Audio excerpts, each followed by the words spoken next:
Good morning students. आज हम study करेंगे centres of origin of crop plants, यानी जो कल्टीवेटेड प्लांट्स हैं इनकी उत्पत्ति कहाँ पर हुई है, उनके सेंटर्स कौन कौन से हैं। कल्टीवेटेड प्लांट्स या क्रॉप प्लांट्स ये वाइल्ड प्लांट्स से ही उत्पन्न हुए हैं।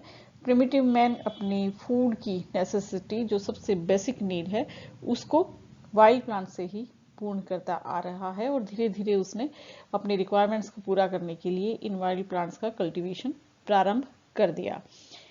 धीरे धीरे डोमेस्टिकेशन के माध्यम से उसने सिलेक्शन किया प्लांट्स का। तो ये डोमेस्टिकेशन डिजायरेबल कैरेक्टर्स का सिलेक्शन है, जैसे हाई यील्ड प्राप्त करना या अनडिजायरेबल जो कैरेक्टर्स हैं उनको हटाना वाइल्ड प्लांट से। तो एक तरह से डोमेस्टिकेशन प्लांट ब्रीडिंग की ही एक फॉर्म हम मान सकते हैं। प्लांट्स का डोमेस्टिकेशन उतना ही पुराना है जितना कि एनिमल्स का, और लगभग हम कह सकते हैं कि ये 14,000 ईयर्स पहले ये डोमेस्टिकेशन प्रारंभ मनुष्य के द्वारा कर दिया गया था। इसके बारे में जो स्टडी है उसमें वो डी कंडोले की 1883 में ओरिजिन ऑफ कल्टीवेटेड प्लांट्स जो उन्होंने लिखी, वो सबसे प्रमुख क्लासिकल वर्क माना जा सकता है। उन्होंने इसके अंदर जो आंकड़े निकाले उनको ऐतिहासिक साहित्य, पुरातत्व आंकड़े, प्राचीन भाषाओं में पौधों का विवरण, पौधों का डिस्ट्रीब्यूशन किस तरह का है, स्पीसीज की संख्या कैसी है और जो वाइल्ड स्पीसीज की संख्या है, इन सब का अध्ययन किया। और इस अध्ययन के निष्कर्ष के आधार पर ही उन्होंने इकोनॉमिक प्लांट्स की 6 क्लासेस दी। तो हम देखते हैं कि डी कंडोले ने कौन कौन सी क्लासेस दी। Old world species cultivated for over 4,000 years, जो कि 4,000 साल से पहले से ही ये स्पीसीज कल्टीवेटेड की जा रही हैं। उन्होंने इस कैटेगरी में रखा apple, fig, date, banana, mango, grape, rice, wheat, barley, tea. तो ये सारी जो स्पीसीज हैं ये लगभग 4,000 साल पहले से ही कल्टीवेट की जा रही हैं। Old wood species cultivated over 2,000 years or longer. तो cotton, sugarcane, poppy, carrot, radish, black pepper, oat, ये ऐसी स्पीसीज हैं जो लगभग 2,000 सालों से इनको कल्टीवेट किया जा रहा है मनुष्य के द्वारा।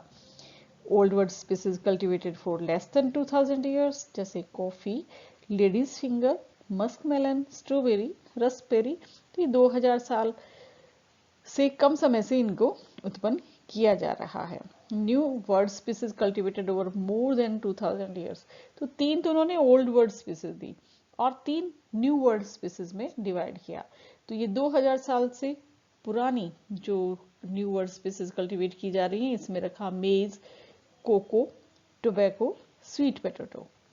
New word species cultivated before the time of Columbus, Columbus के टाइम से पहले से जिनका कल्टीवेशन न्यू वर्ड में किया जा रहा था, इसमें red pepper, tomato, potato, cotton, guava, pineapple, इन स्पीसीज को रखा। New word species cultivated since the time of Columbus, Columbus के समय से जो जिनकी कृषि की जा रही है वो उनमें रखा cinchona, rubber, plum and gooseberry. इस तरह से डी कंडोले के वर्क से स्पष्ट है कि अधिक इम्पोर्टेंट प्लांट जैसे cereals, vegetables, fruits, tea, cocoa, cotton आदि 1,000 ईयर्स पहले इनको कल्टीवेट किया गया और तब से ही ये यूटिलाइज्ड की जा रही हैं। डी कंडोले ने कहा कि ये जो कल्टीवेटेड प्लांट्स हैं इनकी उत्पत्ति वर्ल्ड के जो रेस्ट्रिक्टेड कुछ एरियाज हैं वहीं से, वाइल्ड प्लांट से इनकी उत्पत्ति हुई है। इसके अलावा ये जो कल्टीवेटेड प्लांट्स हैं इनके ओरिजिन के बारे में हम सही नहीं बता सकते हैं, क्योंकि मनुष्य ने इनके जो एंसेस्टर्स हैं उनको एक स्थान से दूसरे स्थान पर इनको ले जाया गया मनुष्य के द्वारा। तो उपयुक्त उदाहरण से हम कह सकते हैं कि जो न्यू वर्ल्ड है उसकी तुलना में ओल्ड वर्ल्ड के अंदर इन कल्टीवेटेड प्लांट्स की संख्या अधिक देखने को मिलती है। तो एक और वैज्ञानिक जिनका वर्क इस कल्टीवेटेड प्लांट्स की ओरिजिन में माइलस्टोन के रूप में माना जाता है वो है निकोलाई इवानोविच वेविलोव। वेविलोव ने रियलाइज किया कि जो क्रॉप इम्प्रूवमेंट है इसमें जेनेटिक डाइवर्सिटी बहुत अधिक इम्पोर्टेंट है। उन्होंने 8 मेन सेंटर्स ऑफ डाइवर्सिटी के बताए और 3 सेकेंडरी सेंटर्स डाइवर्सिटी के बताए। तो ये रशियन बॉटनिस्ट थे वेविलोव। उन्होंने अपने कुछ निष्कर्ष निकाले जो कि morphology, anatomy, cytology, genetics, plant geography और डिस्ट्रीब्यूशन पर आधारित थे। उन्होंने वर्ल्ड के डिफरेंट पार्ट से डाटा कलेक्ट किए और इनको डिस्ट्रीब्यूट किया और उनके जो पॉसिबल एंसेस्टर थे उनके बारे में जानकारी हासिल की। उन्होंने अपना जो वर्क था उसे 1926 में पब्लिश किया और उस समय उन्होंने 8 मेन सेंटर्स ऑफ डाइवर्सिटी इसमें रखे थे, लेकिन बाद में 1935 में इसमें 3 सेकेंडरी सेंटर्स डाइवर्सिटी के ऐड किए गए। उन्होंने कहा कि जो कल्टिवेटेड क्रॉप्स हैं उनका डिस्ट्रीब्यूशन जनरली लोअर माउंटेन्स या हिल्स में होता है। ट्रॉपिकल और जो सब ट्रॉपिकल रीजन है इनके जो पहाड़ी क्षेत्र हैं, लोअर माउंटेन्स और हिली एरियाज हैं, वहां पर ये ओरिजिनेटेड हुए हैं। तो क्रॉप प्लांट्स का जो ओरिजिन है जनरली उन एरियाज में, ट्रॉपिकल और सब ट्रॉपिकल एरियाज के लोअर माउंटेन्स और हिली एरियाज में हुआ है। उन्होंने 8 मेन सेंटर्स और 3 सेकेंडरी सेंटर्स को रिकॉग्नाइज किया। तो जो 8 सेंटर्स हैं मेन सेंटर्स और 3 सेकेंडरी सेंटर्स, तो इस तरह से 11 सेंटर्स उन्होंने दिए। अब हम बात करते हैं नेक्स्ट। यहाँ इस चित्र में वेविलोव दिखाई दे रहे हैं।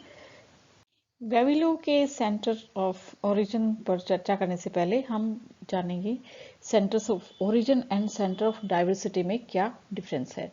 The center of origin is a geographical area where the particular group of organisms first originated on earth.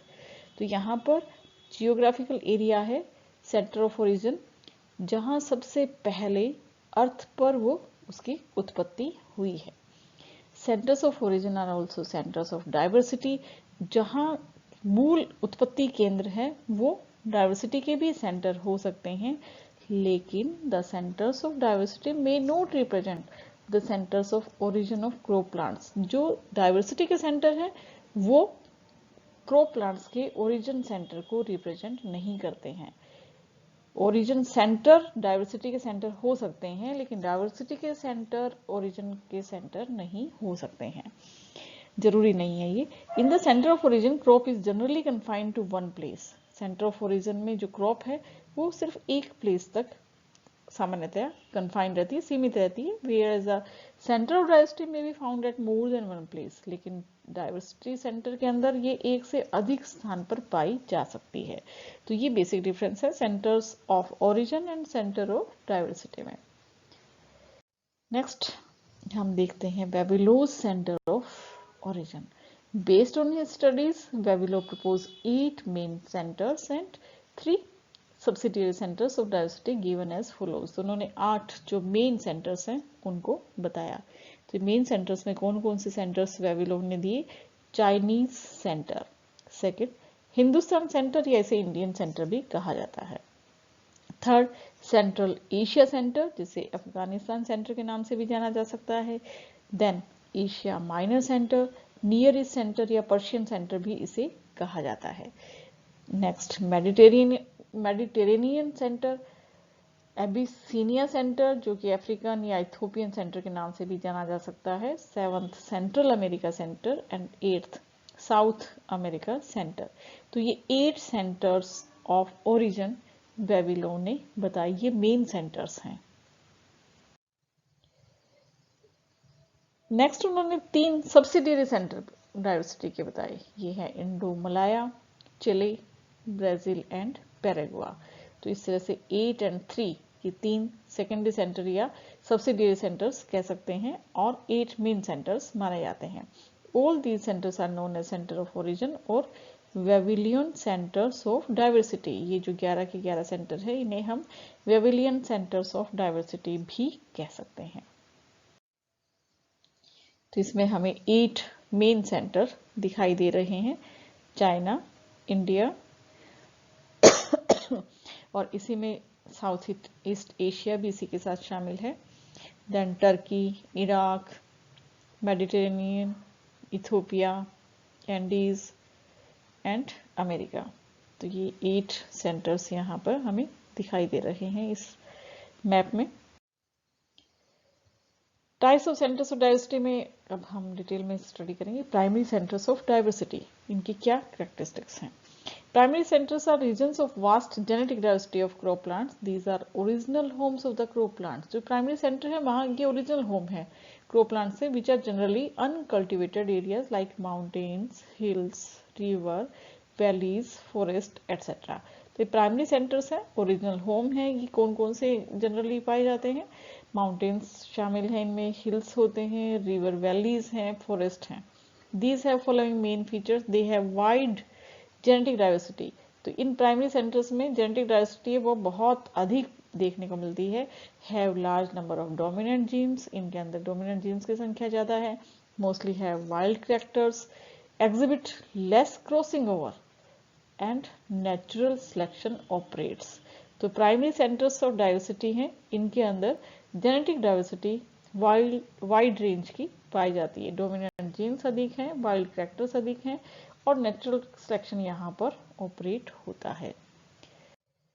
Secondary centre of diversity, these are the areas where certain crop species show considerable diversity although they did not originate there।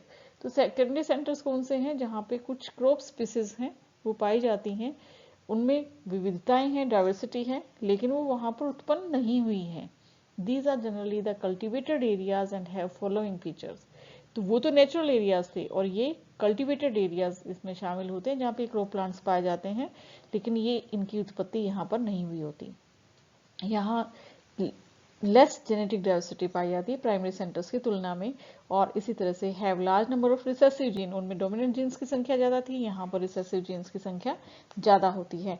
Exhibit more crossing over, both natural and artificial selection operate. वहाँ पर natural selection operate होता है, यहाँ दोनों तरह के selection operate किए जाते हैं।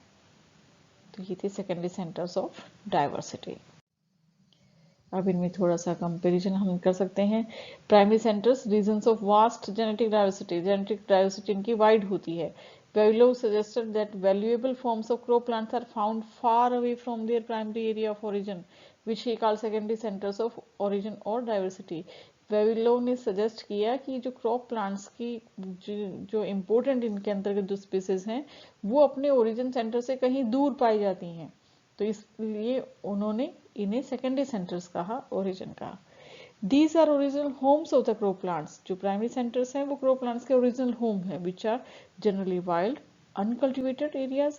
तो ये जनरली वाइल्ड एरियाज होते हैं जैसे कि mountains, hills, river, valleys and forest etcetera. और सेकेंडरी सेंटर्स में जनरली कल्टिवेटेड एरियाज को शामिल किया जाता है।